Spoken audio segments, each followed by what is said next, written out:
In this cemetery lie the fallen heroes of one of the most daring and tragic events of World War II, the Warsaw Uprising. Men, women and children who, against incredible odds, took on the might of the German army in a last-ditch attempt to be free. We felt that in a moment there would be freedom. For 63 days they held out, desperate for help. It never came. Britain had gone to war for Poland, but in their hour of need, the Poles found themselves abandoned. Outgunned by the Nazis and betrayed by the Soviets, the people of Warsaw fought on, alone. 200,000 of them paid with their lives. It is better to die fighting than on your knees. Told through the personal accounts of those who took part, Time Watch tells the story of one of the greatest betrayals of the Second World War.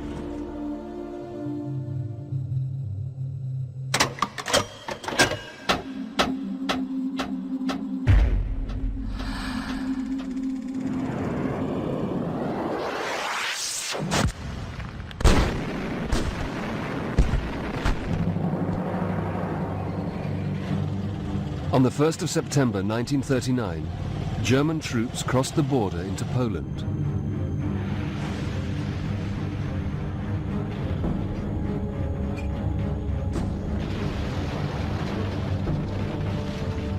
An ally of Poland, Britain's response was inevitable. This morning, the British ambassador in Berlin handed the German government a final note stating that unless we heard from them by 11 o'clock, that they were prepared at once to withdraw their troops from Poland, a state of war would exist between us. I have to tell you now that no such undertaking has been received, and that consequently this country is at war with Germany.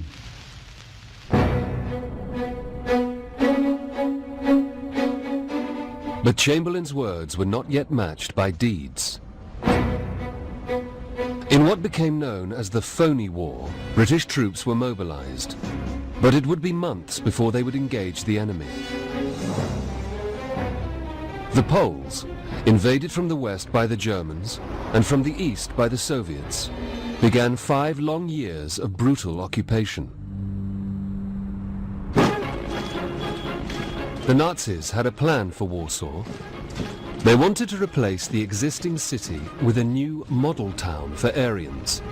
The Polish population was to be reduced by half and assigned to serve the master race. Hundreds of thousands were sent to Germany as forced labor. Thousands more were executed.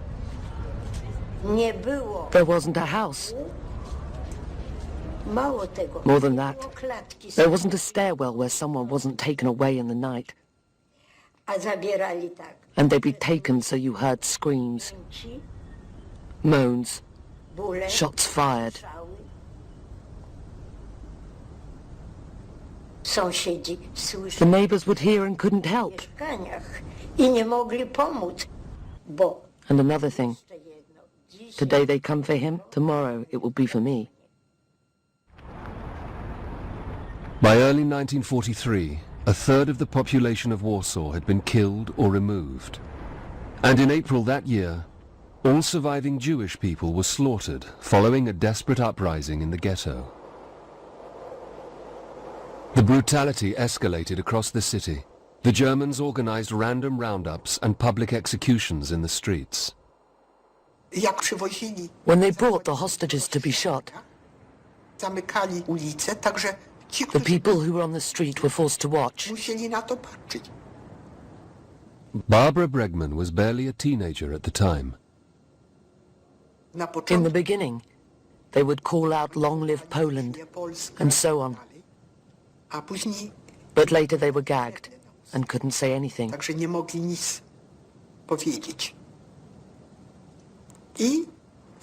They were lined up against the wall and shot, and the Germans would drive away. And within minutes there were candles and flowers. Świece, były kwiaty. From the start, the Poles fought back. An underground army, the Armia Krajowa, was set up. Directed by their exiled government in London, they gathered intelligence and carried out acts of sabotage. There was no shortage of volunteers. Młodzież Young people were taught szkolona. Dziś, today, tomorrow, and after tomorrow. na dziś Today, resistance, opór, sabotaż, sabotage. na jutro Tomorrow, walka, the fight. na pojutrze And after tomorrow, the rebuilding of free Poland.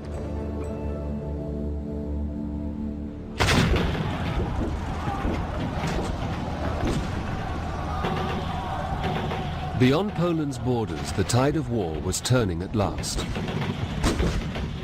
By the summer of 1944, the D-Day landings had begun in France.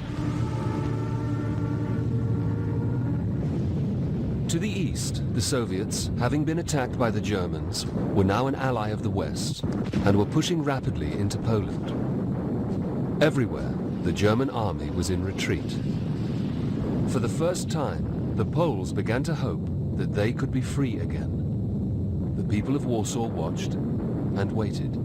ze wschodu na zachód ciągną Day and night, German units were on the move from east to west. jednostki niemieckie, tabory, żołnierze. Columns of soldiers, tired, dusty, unshaven, dirty. Warsaw lives in a state of great expectation. Żyje w ogromnym napięciu. Po prostu wszyscy wierzyli, że Niemcy... We all believed that the Germans were about to capitulate, that this was the end. Teraz jest najlepiej. Now was the moment to attack, just as the Germans were running away. Uciekają na zachód.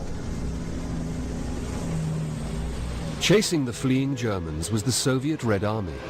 By the end of July, they were just 15 kilometers away from Warsaw. They called on the Poles to act. Samoloty rosyjskie były There were Russian planes over Warsaw, ulotki. dropping leaflets saying that the hour of victory is at hand, Zwycięstwa jest bliska. I that the victorious Russian army is coming się zbliża i and wants Warsaw to help. Warszawa.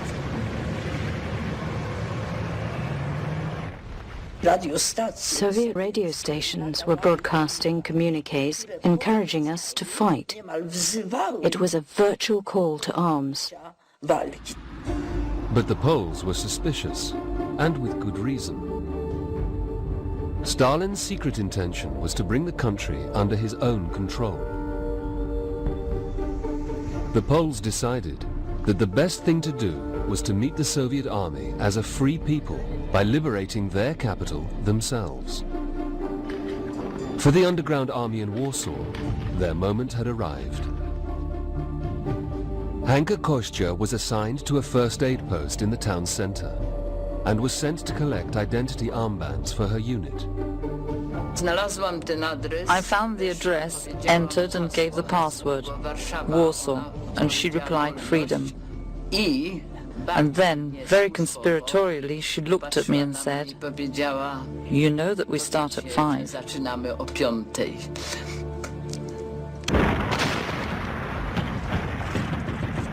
On the 1st of August, 1944, the people of Warsaw rose up and attacked the German army. All over the city, units of freedom fighters stepped out of the shadows and captured enemy positions. For the first week we were victorious in every combat with the Germans. And this kept our spirits up. Also the civilians. They greeted us like heroes. The Poles had been secretly preparing for this moment from the start. Field hospitals, printing presses, a radio station, and even a film unit went in. Girls and boys as young as 12 played their part. Nadzorowałam grupę, I was in charge of a group of Girl Scouts. People brought us bottles and rags, and you wrap this round with a special powder.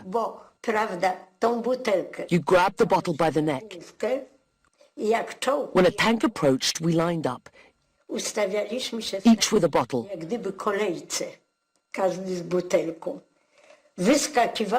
You jumped out of the gateway as the tank drew up and threw the bottle under the tread and jumped back. The next one, and under the tread, and it burst into flames. Taken by surprise, the Germans were stunned. A girl courier crossing the main street came across 4 Germans who had no idea what was going on. She pushed them into a doorway and said, "Hitler kaput. You are prisoners. I guarantee that nothing will happen to you." And the girl brought 4 Germans to the headquarters. As the Germans reeled from the attacks, the Poles sowed confusion amongst the demoralized troops. Capturing a warehouse full of German uniforms, the freedom fighters knew just what to do. They put them on. The Germans thought they were being attacked by their own men, but it turned out it was resistance fighters. We managed to eliminate several German units by surprise. But in many other areas of the city, the Germans were holding out. One of their strongholds was a fortified concentration camp in the heart of Warsaw, known as Genshówka. Genshówka was very well defended with bunkers and Germans with machine guns. There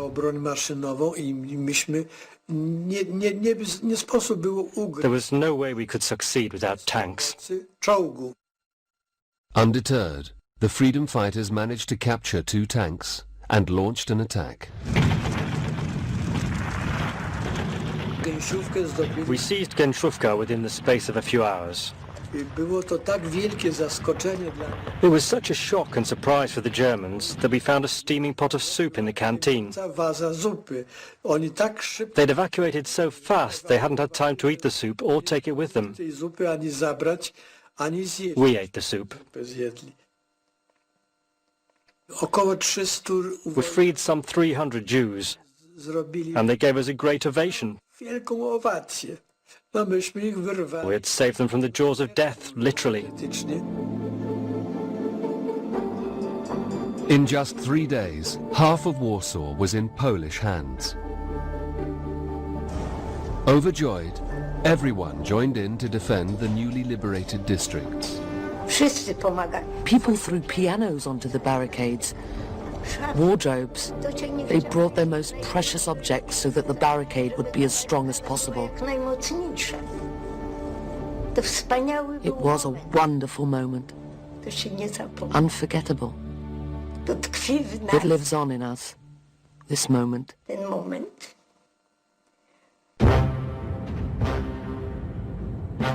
The German High Command was furious. A people that they considered inferior was suddenly disrupting the German military effort at a time of crisis. But Himmler saw an opportunity. He told Hitler that although the timing was not good, here was a chance to deal with the Polish problem once and for all. He said, "What the Poles are doing is a blessing in disguise. We will wipe out Warsaw, the brain of this nation, which for centuries has stood in our way. The Poles will not be a problem for our children and all who come after us." Regardless of the military cost to the main battle plans, crack troops were diverted to Warsaw to suppress the uprising. Matthias Schenk, a raw conscript in the German army, was attached to the 46th Storm Brigade and drafted into the Warsaw Offensive, aged just 19. The German system detested the Poles above all nationalities. You can read about Hitler's special orders with regards to the Poles. The orders were explicit. Every inhabitant must be killed, no prisoners are to be taken, Warsaw is to be razed to the ground. A terrifying example for the whole of Europe. He gave the order to annihilate Warsaw right down to the last person. Total destruction.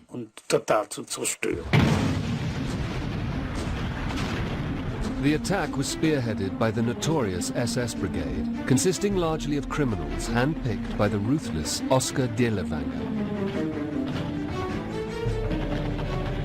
For the young German conscript Matthias Schenk, it was the start of a nightmare.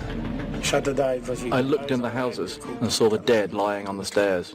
In the first house, there was a man and a woman who had been shot in the head. They shot almost everything they saw. Women and children in the houses, on the street, in the fields. The Dirlewanger Brigade had gone through this area before us. I don't think they spared the lives of anyone. Street by street, the genocide was underway. The terrified population took refuge wherever they could. The SS found 60 people hiding in this church. Among them, 11-year-old Wiesław Kempinski and his family. They were ordered to come out. For the young Wiesław, the memory is almost surreal. I cannot honestly say whether people were shouting, or children crying, or women screaming. I can hear nothing. The images are so vivid, but I cannot recall any sounds. And so we came out. My father goes first. We formed a sort of column, like an army, and we all came out. I was at the end with my mother. My mother was probably carrying the little one in her arms. To have him close to her, to shield him, so that he would not see. And from the exit to the ditch in the street, there is about 100 steps.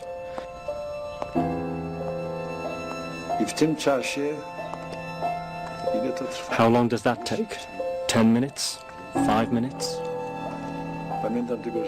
I just remember this German.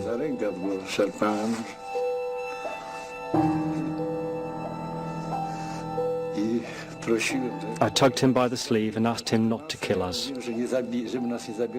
I must have realized. And my mother too. She kept saying over and over again, like a scratched record, "They will kill us. They will kill us." We knew.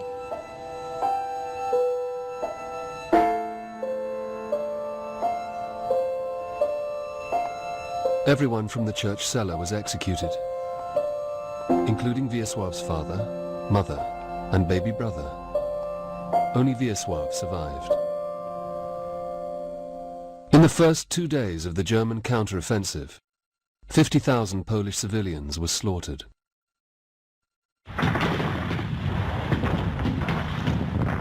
For the freedom fighters, the onslaught was overwhelming. Block by block, they were forced back towards the old town.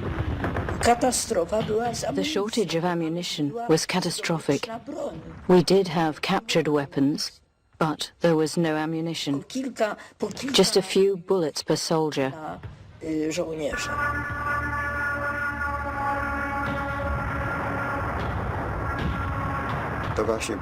The worst was the feeling of powerlessness. Because what can one do against planes which are bombing you? A bomb would fall through the entire stairwell and explode in the cellar, and the whole building would collapse.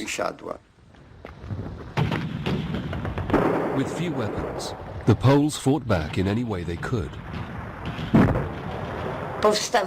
Workshops were set up, inventing things like, for example, a kind of petrol bomb catapult, a board which would sling burning bottles onto the German positions and set buildings on fire.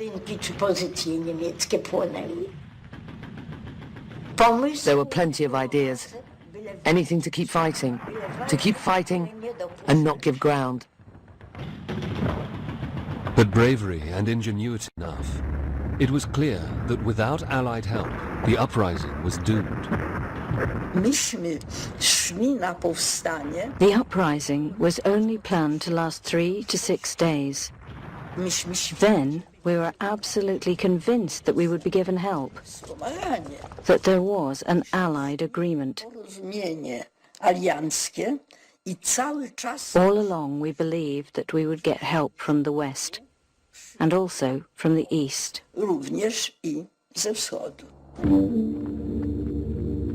Britain had gone to war to defend Polish sovereignty. Now, the Polish government exiled in London put pressure on Churchill to support the freedom fighters. But although the Soviets had troops just 15 kilometers from Warsaw, British forces were thousands of miles away in France. Nonetheless, Churchill did what he could. On the 13th of August, at an Allied airbase in Brindisi, southern Italy, RAF bomb aimer Jim Orton was called to a briefing for a special operation.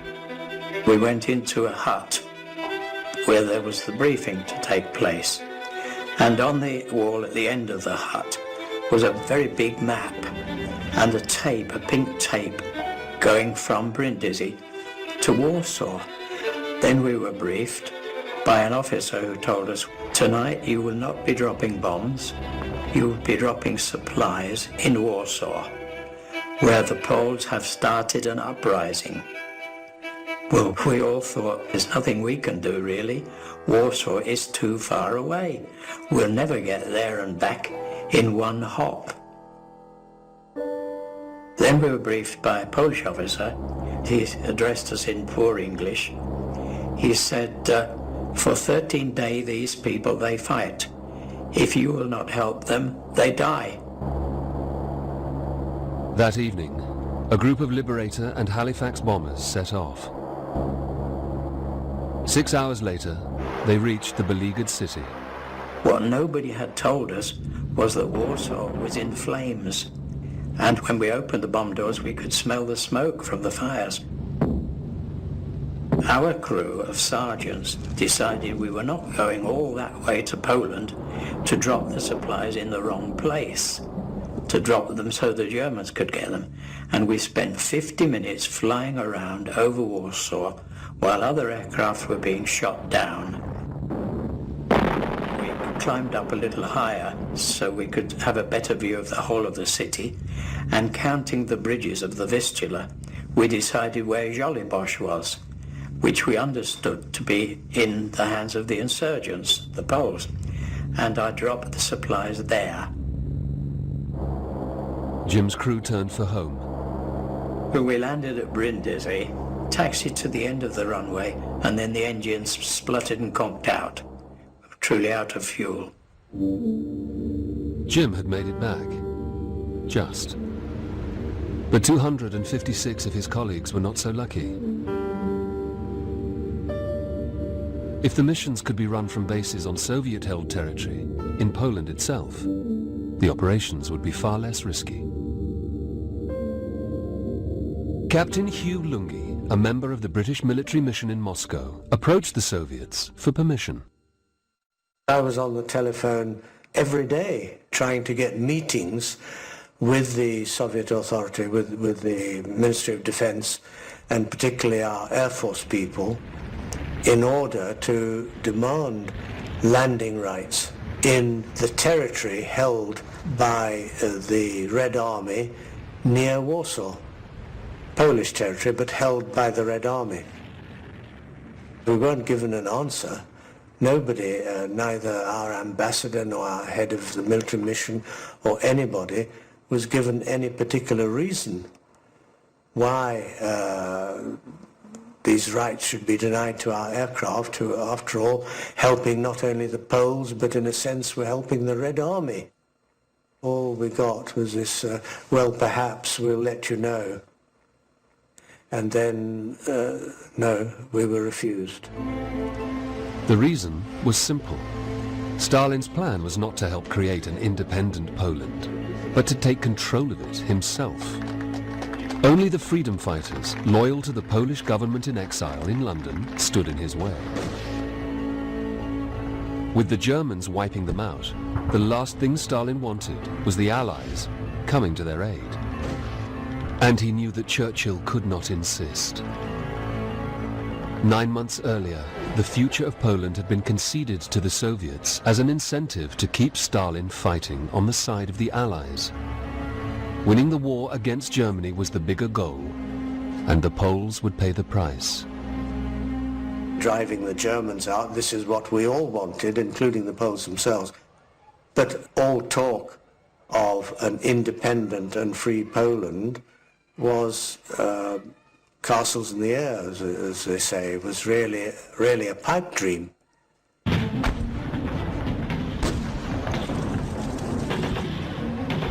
By the 1st of September 1944, the battle for Warsaw had been raging for more than 4 weeks, and the Germans were steadily reclaiming the city, district by district. Having annihilated the suburb of Wola, their troops now attacked the Old Town, where 8,000 Polish freedom fighters were holding out. Facing a hopeless situation, the Polish command ordered a tactical retreat. But surrounded by the Germans, there was only one way out: underground. Crawling through the sewers, thousands managed to escape beneath German lines unnoticed. We used the sewers a lot, and the Germans were scared to go down there. Firstly, they were afraid. Secondly, sewage looks and smells awful. Where there is running water, it's not so bad. It's just filthy water. But where there is just a thick, wet sludge, and you get covered in it. The men and women who escaped reached the city center, which was still in Polish hands. After weeks of desperate fighting, they emerged into an oasis of relative normality. To us, the city center was a complete shock. After the rubble of the old town, the ashes, ruins, we found ourselves in a town which seemed untouched. Undestroyed houses, electric light.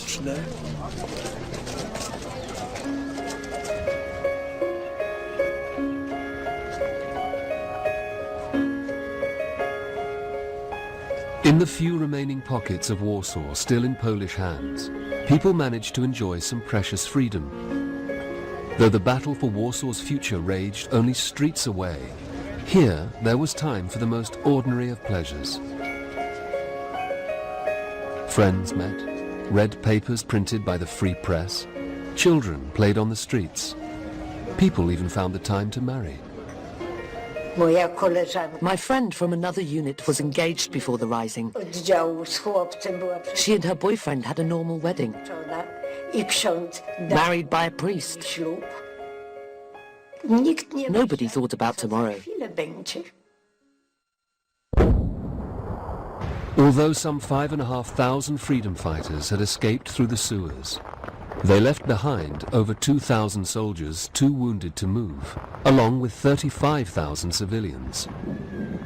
Abandoned and defenseless, cowering in cellars and makeshift hospitals, they faced the German SS. The young German conscript Matthias Schenk was among the first to reach them. We opened the door to the hospital, and out came a little white flag, followed by a Polish woman. She spoke very good German. She said, "There are Germans here too." So we went in and found ourselves in a large hall. There were so many wounded, Germans and Poles.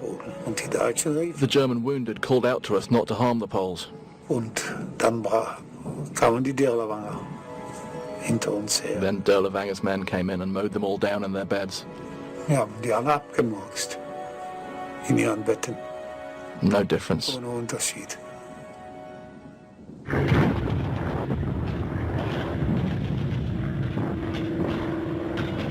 With resistance in the old town wiped out, the city center now became the focus of attack.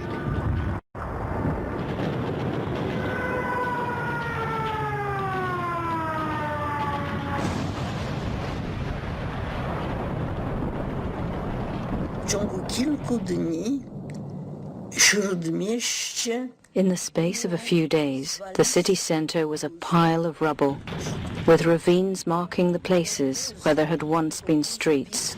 The landscape changed overnight.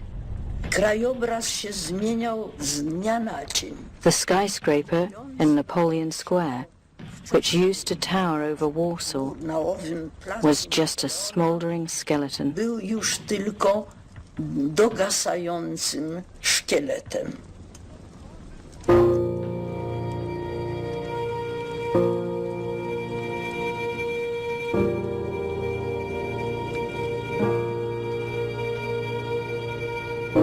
Wszystkie skwery. All the squares were so full of graves that corpses, rotting corpses, now just lay in the streets. It was terrible. To było strasznie. But there was a spirit which held everything and everyone together.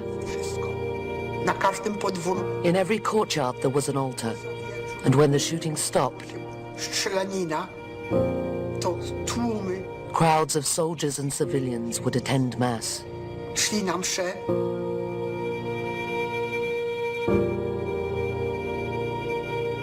As the German onslaught on the city centre continued, the death squads claimed ever more lives. Waldemar Świątkowski was just 11 years old when he and his father were rounded up by the SS along with 300 other men and led into the ruins of the Grand Theatre. The Germans led us calmly onto the first floor. There was a lot of confusion. Everyone tried to stay close to his friends. It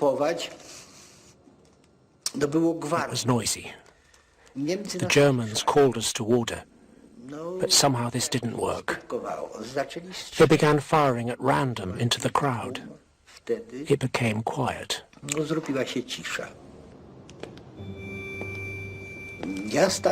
I stood with my father in the second row.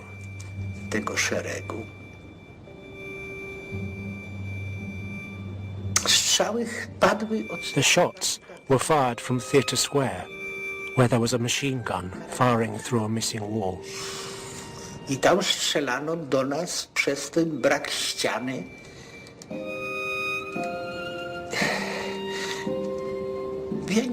Most people were wounded. People crawled, wailed, shouted, and begged for help.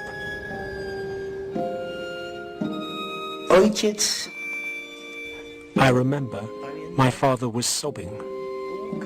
I remember tears streaming from his eyes.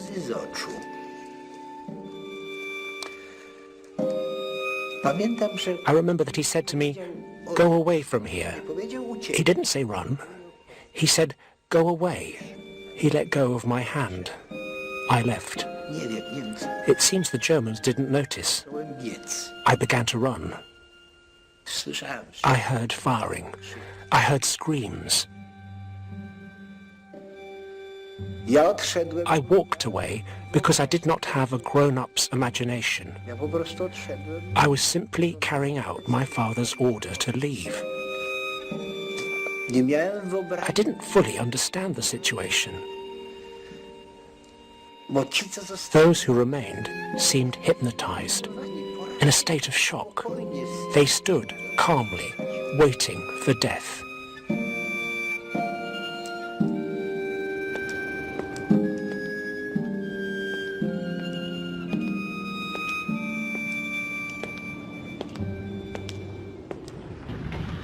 Some civilians, caught in the crossfire, began to turn on the freedom fighters.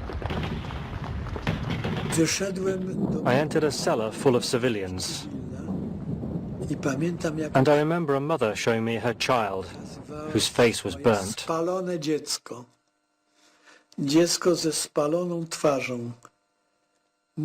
And she cried out, "See what you have done."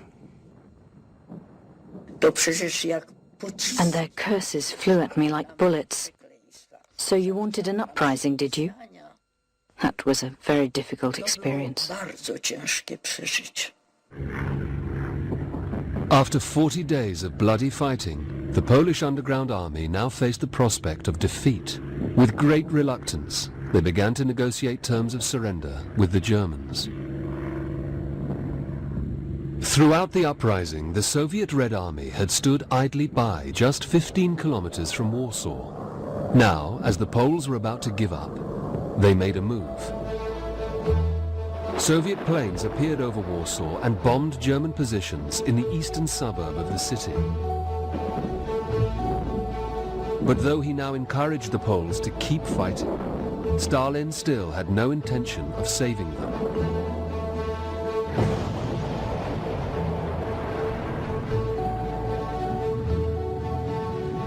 Fighting alongside the Red Army were other Polish forces, conscripted by the Russians on their march westward through Poland. They were known as the Berlin Army. Ryszard Zgorski was one of their pilots and quickly realized that Soviet help was a sham. The order came that we were to airdrop aid to the resistance fighters in Warsaw. We were sent food, arms and ammunition, and this was all packed into parachute containers.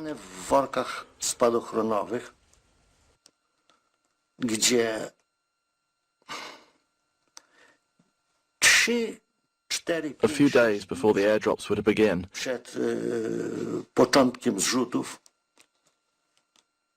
the NKVD decided that the parachutes were not necessary and they were taken away. Everything was repacked into ordinary grain sacks, and these were dropped.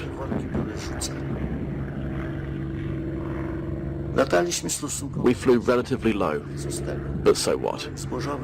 A sack dropped from 30 meters, all you get on the ground is rubbish. I almost got hit on the head with one of these sacks in Hozier Street, near Three Crosses Square. It hit a house, went through 2 floors, and landed on the ground just behind me. There was nothing to pick up. The Red Army took the eastern suburb of Warsaw, but then stopped short at the river. Only a token force of Polish troops was sent across, bringing with them much-needed weapons and ammunition. There was great joy. At last, we were seeing Poles in Polish army uniforms in Warsaw. It was very moving for us. For the beleaguered fighters, this was a sign of hope at last.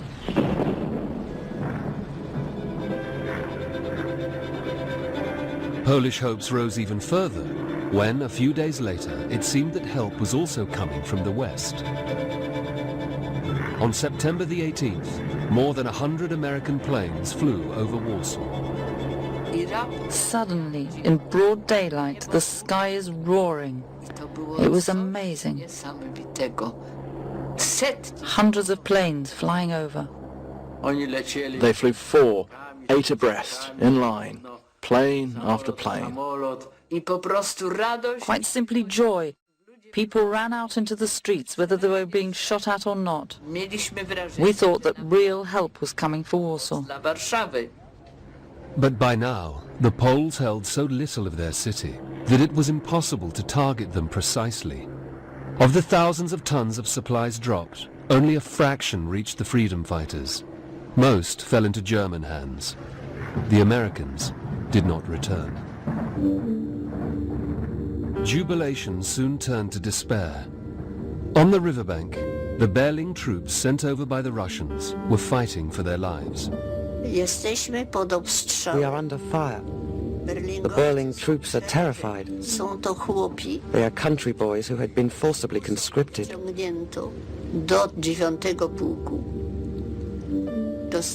They had been given guns which they didn't know how to fire. They had never been in a larger town, let alone a ruined fighting city like Warsaw. They hide in various holes, in the cellars, crying, praying, cursing. It is desperate. Again and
ordered to leave. They too left behind the bodies of their families and friends, 180,000 of them. But of rubble. Now, in turn, the Soviet liberators became Poland's new oppressors. Stalin had got his way. The new Polish regime was subordinate to Moscow.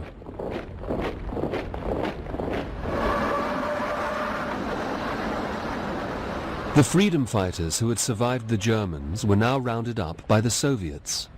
Thousands were imprisoned and sent to Siberia. Soviet units made the arrests. They arrested people on the basis of what they looked like. If they were young or in reasonably good physical condition, then right away, hands up. They were arrested, calmly sentenced, and sent to camps in Russia to be destroyed. Very few returned. Politically, the uprising was almost certainly doomed from the outset. A point not lost on many who took part.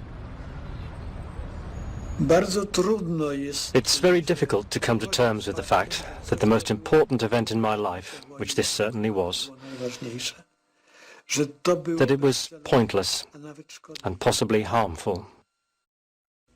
Yet, as a gesture of defiance, the Warsaw Uprising has few equals in history.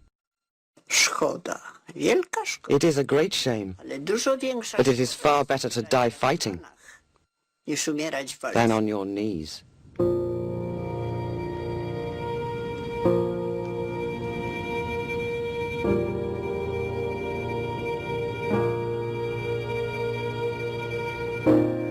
Each year, the anniversary of the uprising is commemorated at the military cemetery in Warsaw, where the bodies of the freedom fighters are buried.